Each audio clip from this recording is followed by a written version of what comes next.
হয় plane water অথবা একটা খেজুর দিয়ে। আমরা কিন্তু এই ভুলটা কিন্তু সবসময় করি। আমরা যদি সুন্নতের কথা চিন্তা করি তাহলে কিন্তু একটা খেজুর দিয়ে শুরু করাটা সবচেয়ে বেশি আমাদের জন্য ধর্মীয় দিক বলেন, স্বাস্থ্যগত দিক বলেন উপকার পাওয়া যায়।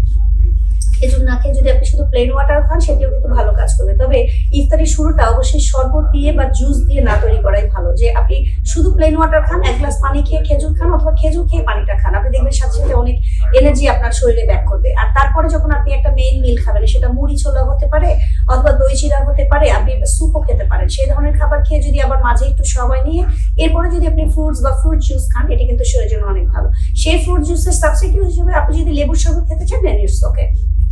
দেখা যায় যে আমরা যদি কখনো ফ্রুট জুস করি বাসায়, তো এই ফ্রুট জুসটা কিন্তু আমরা সুগার না দিয়েও কিন্তু মিষ্টি জাতীয় যদি আমাদের জুসটা হয় তাহলে কিন্তু আমাদের সুগার না দিলেও হবে। যেমন আনারসের জুস যখন করবেন, আপনি হয়তো একটু মিন্ট দিলেন, একটু ব্ল্যাক পেপার দিলেন, আপনার কিন্তু সুগার না দিলেও অসুবিধা নেই, দিতেও পারেন, না দিলেও কোনো অসুবিধা নেই। কিন্তু লেবুর শরবতে সাধারণত আমরা এই কাজটা করি না। আমরা দেখা যায় যে প্রচুর পরিমাণ সুগার দিই এবং আমাদের অ্যাসিডিটির প্রথম একটা স্টার্টিং করে ফেলি এই শুধুমাত্র লেবু খাওয়ার কারণে।